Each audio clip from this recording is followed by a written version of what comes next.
¿Qué tal? Mi nombre es Gabriel Ruiz Ortega. Esta es una edición más aquí en Digital. Me acompaña en esta ocasión el profesor Elmer Castellanos. ¿Qué tal, Elmer? ¿Cómo estás? ¿Cómo está, Gabriel? Muy buenas tardes. Un gusto de estar en su programa y encantado pues para responder las interrogantes que considere pertinente. Bueno, Elmer, está viendo acá ahora un problema, ¿no? Un problema que se mezcla lo educativo incluso con lo político, donde el ministro de Educación, Serna, quiere abolir la educación intercultural bilingüe. Eh, ¿A qué se debe esta situación, Elmer? ¿Por qué lo quiere hacer? Así para que, en sencillo, para que la gente nos entienda. Sí, mire, el actual ministro de Educación viene, diría yo, ¿no? Afectando la educación intercultural bilingüe de manera sistemática. No es algo casual. Para narrarle un poco en la historia en el presente año, ¿no? En el 20 de enero bueno, el 20 de enero pues se emite el Ministerio de Educación el oficio múltiple 02, ¿no? Que dirige a las direcciones regionales de educación, con la finalidad de modificar la caracterización de las instituciones educativas. Un poco para entender, en el Perú, los avances de la educación intercultural bilingüe han hecho que las instituciones se caractericen, ¿no? Tienen tres características, hay tres formas de atención en instituciones educativas, ¿no? Hay una primera forma que es la de fortalecimiento, ¿no? ¿A quiénes atiende este grupo de instituciones educativas? Atiende sobre todo a los chicos que tienen su lengua originaria o tienen la lengua materna una lengua originaria, ¿no? Entonces, en estos chicos hay que ir fortaleciendo ¿no? la lengua y cultura, porque de pronto el sistema educativo suele quitarle, el estudiante termina no avergonzado de su propia lengua y cultura, cosa que contraviene a su formación integral. Hay un segundo grupo de instituciones educativas que se llaman de revitalización, ¿no? Viene de revivir. ¿Qué hay que revivir en estas instituciones? Hay que revivir la lengua de herencia que tienen los estudiantes. Por supuesto, en este segundo grupo, los niños han perdido ya la lengua de sus padres, de sus abuelos, ya hablan castellano, entonces tienen el derecho de nuevamente de dar vida ¿no? a la lengua originaria. Y hay un tercer grupo de instituciones educativas que se llaman EIB en ámbitos urbanos. Gabriel, sabemos que hoy por hoy muchas personas, muchas familias en búsqueda de nuevas oportunidades han migrado a las ciudades y por supuesto esos niños están siendo invisibilizados en las ciudades, ¿no? Han desaparecido en una escuela monocultural, monolingüística, y es lamentable no atenderlos en realidad en sus requerimientos culturales y lingüísticos. A este grupo de escuelas también es importante, ¿no? Eh, Brindar atención con maestros, con personas que puedan ayudar a estos niños a desarrollar su identidad o desarrollar su educación a partir de lo que ellos saben. Gabriel. Entonces, en ese contexto, ese es el contexto, mejor dicho, ¿no? En el que se está desarrollando la educación en nuestro país, en la educación básica, sobre todo en el tema intercultural. El ministro de Educación afecta justamente ¿no? Cuestiona él, ¿no? Cuestiona, bueno, menciona que dice que la educación intercultural no tiene frutos en el país. Yo considero que lo que dice el señor no está bien, porque la responsabilidad, ¿no? De por qué está de repente la educación intercultural no solamente recae en el maestro, en el niño, en la familia, cae fundamentalmente en el sistema, ¿no? Si nosotros tenemos un sistema, un ministerio de educación que es más tendiente al monolingüismo, al monoculturalismo, ¿no? Consideramos que, por ejemplo, para nosotros es un poco, para mí en lo personal, el Ministerio de Educación, ¿no? Allí en el Ministerio de Educación que exista la EIB apenas como una pequeña dirección, como una pequeña unidad, cuando en realidad el sistema educativo peruano debe tener, ¿no?, como parte esencial la educación intercultural bilingüe, ¿no? Porque creo que todos los peruanos estamos en el deber de aprender, de desarrollar una lengua originaria y también los saberes culturales, Gabriel, ¿no? Sabemos que Claro, los saberes, sí, claro, pero sí, te Elmer, escucho.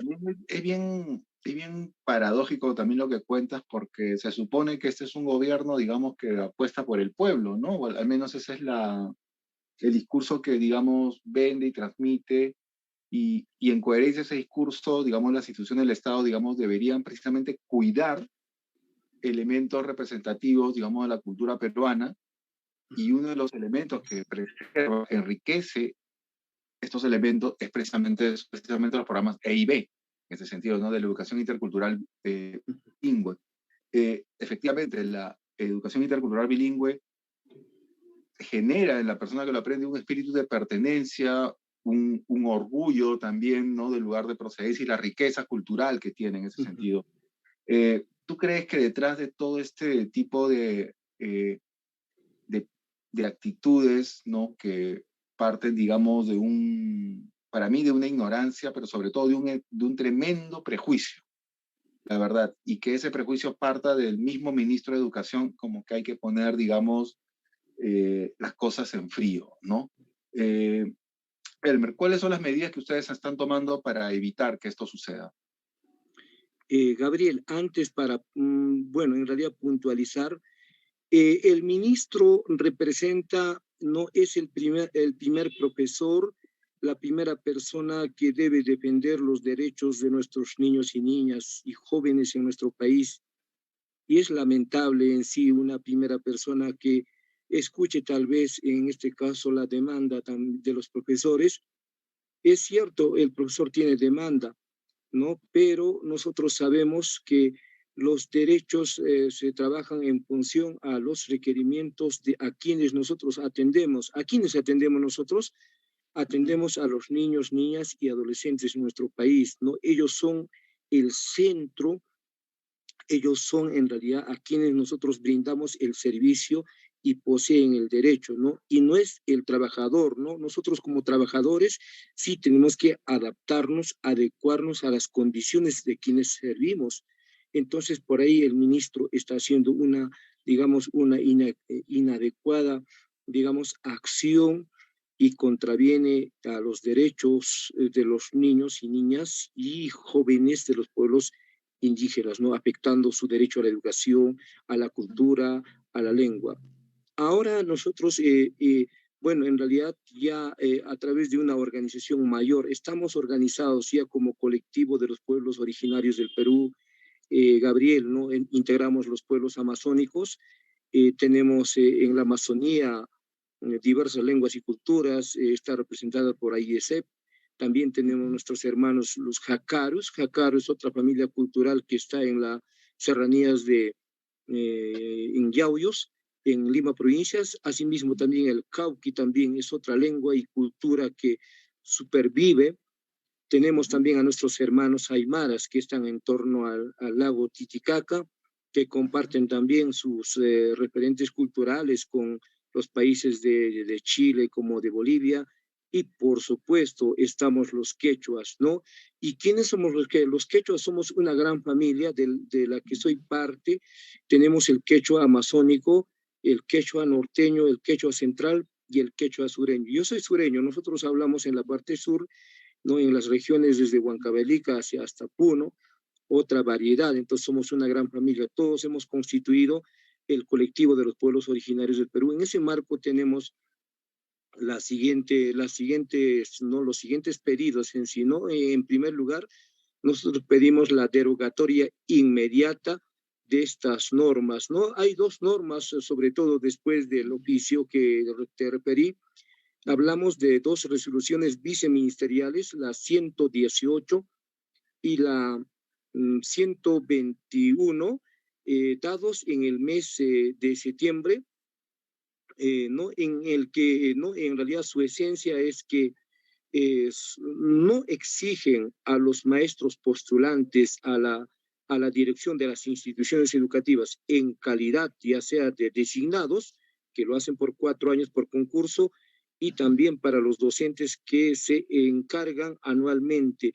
No se exige en instituciones educativas interculturales y bilingües el perfil de dominio de lengua, ¿no? Que se hacía antes de esta norma, porque todo maestro, todo docente que debe ir a conducir a estas instituciones educativas deben tener el perfil lingüístico ¿no? y cultural correspondiente, ¿no? Y por eso que nosotros pedimos, ¿no? De manera, ¿no? Creo que incluso ya eh, la Defensoría del Pueblo ha remitido documentos exigiendo la explicación correspondiente y por supuesto hay varias instituciones también se han pronunciado de que se derogue inmediatamente, ¿no? El otro es que pedimos también la renuncia o en todo caso la destitución del ministro de Educación, el señor Rosendo Serna, ¿no? Creo que él ha mostrado su incapacidad, ¿no? En esta gestión y la poca voluntad para administrar la educación con equidad, ¿no? Yo, en mi criterio personal y en el criterio también de nuestros hermanos de los pueblos originarios, una persona que afecta los derechos de los pueblos no puede estar un día más en la conducción de este importante ministerio en nuestro país, Gabriel. Y así tenemos algo más, yo creo que estamos pidiendo incluso también, ¿no? En caso de no darse, pues no, la renuncia del Ministerio de Educación previa, en este caso la interpelación, ¿no? Por el Congreso de la República a fin de dar, ¿no? Porque no estamos pidiendo, Gabriel, solamente la derogatoria, lo que nosotros pedimos también de manera profunda, que se, ¿no? Que se tome, digamos, medidas profundas para reestructurar de manera total la educación intercultural en nuestro país, ¿no? Claro. Necesitamos una educación intercultural que sea la estructura, la base, la esencia del sistema educativo peruano. Entonces, en ese marco es que nosotros necesitamos conversar con personas, con profesionales que tengan idoneidad como para poder hacer estas transformaciones en nuestro país, ¿no? Para responder al contexto cultural, lingüístico y educativo, sobre todo de los pueblos originarios, que no debe ser, ¿no? Que no debe ser como parche, como una gracia al pobrecito hay que dar, ¿no? Nosotros como peruanos necesitamos una educación de calidad, no una educación intercultural de calidad desde el sistema no educativo peruano. Bueno, así como lo relata Selmer, entonces parece como que la ignorancia está pues en el Ministerio de Educación o precisamente en el Ministro de Educación, ¿no?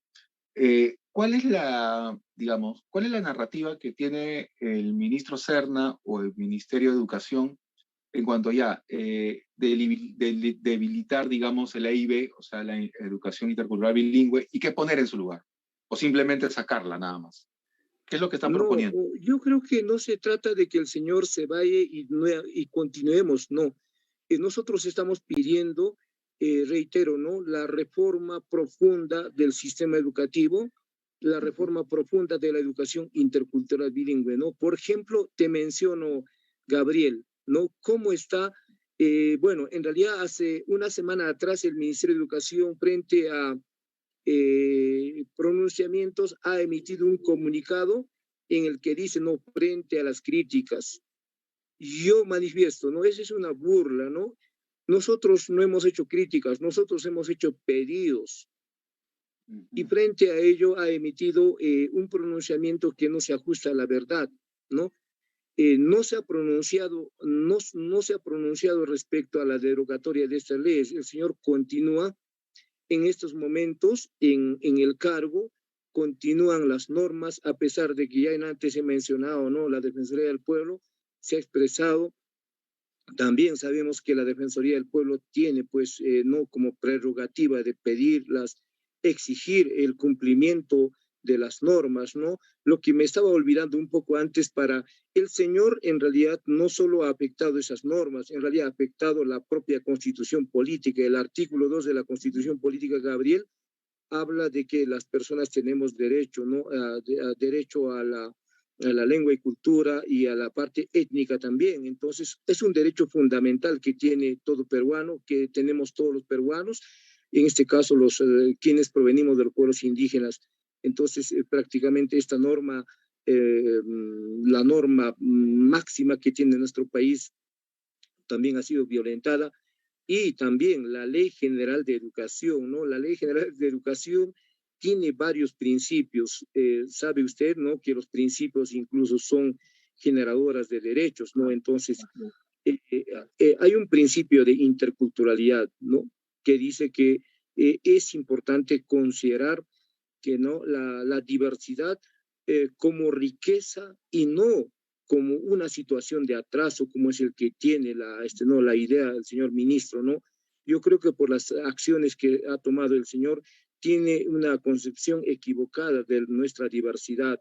Es en realidad un fastidio, una molestia, cuando en realidad para nosotros es riqueza, porque aprendemos mutuamente, ¿no? Porque nuestros pueblos en miles de años han hecho cultura, han hecho lengua y necesitan aportar y a la vez también aprender de otros registros culturales, ¿no? Claro. Y en ese marco, bueno, yo considero que el señor no está haciendo y debe irse, y necesitamos un ministro de educación, en realidad con bastante apertura, para generar mesas de diálogo permanente para ir perfeccionando, para ir mejorando la educación en nuestro país, Gabriel. Mira, Elmer, es bien preocupante lo que está señalando.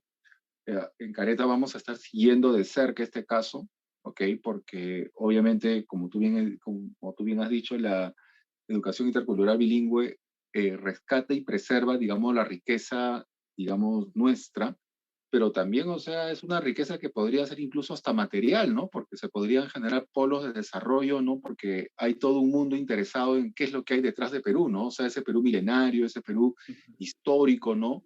Yo conozco mucha gente extranjera, por ejemplo, que quiere aprender quechua, por ejemplo, quiere convivir entre las personas, digamos, del interior, ¿no? Y se puede generar incluso hasta un polo de desarrollo si es que, digamos, se mantienen estos programas, digamos, activos y se desarrollan, ¿no? En ese sentido, ¿no?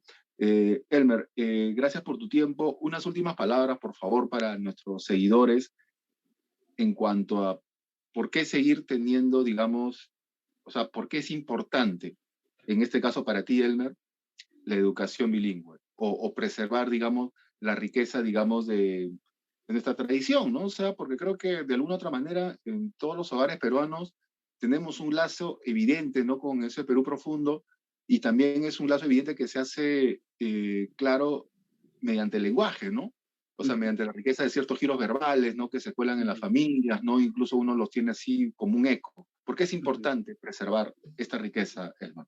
Sí, antes de responder, Gabriel, y también brindaría las últimas expresiones, es importante hacerle una pregunta al ministro de Educación y sus funcionarios, porque no solo es él, no es todo un equipo que ha generado, que está generando estas dificultades, ¿no? A la educación nacional. Preguntarle cuáles fueron los criterios pedagógicos más elementales para poder adoptar esta decisión de no querer ayudar al desarrollo de la educación de los pueblos andinos, amazónicos, aymaras. ¿Cuál es? Porque para nosotros como profesores tenemos los saberes previos, ¿no? La pedagogía nos ha legado grandes enseñanzas de que hay que partir de la educación, ¿no? De los saberes de los niños, de su lengua, de su cultura, de su entorno. Así dice un principio pedagógico elemental. Y el señor ministro, su equipo, ¿no? Ministerial, no ha considerado, digamos, estas ideas básicas de la pedagogía. Ahora, respondiendo ¿no? ¿Cuál es en realidad la necesidad de la educación bilingüe? Mire, Gabriel, la educación bilingüe no puede ser un modelo, en estos momentos lo han considerado como modelo educativo, hay un modelo pedagógico, ¿no? Y nosotros en nuestra reflexión decíamos, oiga, un derecho, ¿cómo puede ser un modelo, no? Un derecho, ¿cómo puede convertirse en un programa? Un derecho, ¿cómo puede convertirse de repente en una pequeña dirección, en un anexo? Un derecho, ¿cómo puede convertirse en un solo especialista en una región? Un derecho, ¿cómo puede convertirse en, digamos, en una educación, en una región apenas hay un solo especialista, hay un presupuesto exiguo, a veces no lo hay.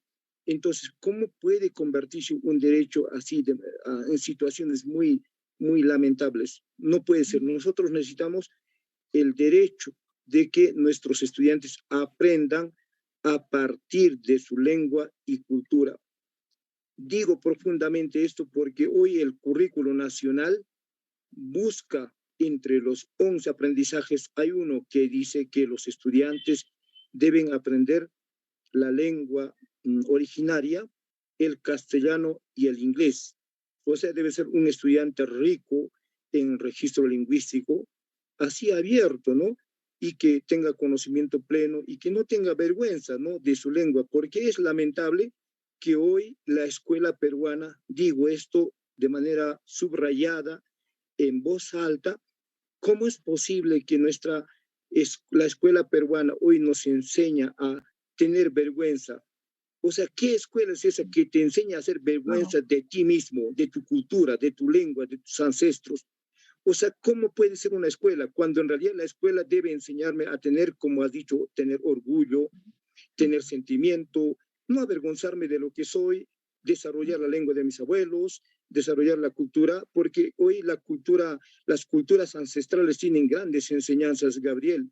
Las culturas ancestrales no son solo para traducir, hoy las culturas ancestrales nos enseñan bastantes cosas, no solo es, no, en realidad se convierte en una perspectiva, ¿no? En una perspectiva, en una mirada. Está bien, tenemos nosotros las pedagogías occidentales, por ejemplo, que nos traen el individualismo, ¿no? Piaget, Vygotsky, son planteamientos que trabajan más el tema individualista, ¿no? En cambio, en las comunidades andinas la mirada es diferente. Aquí para nosotros existe la crianza mutua, ¿no? Para nosotros la comida que está tirada en el suelo, un maíz, llora, ¿no? Para nosotros el perrito que tenemos, oiga, perro, más allá, lo botamos en la puerta o allá, ¿no? El perro se integra a la familia, ¿no?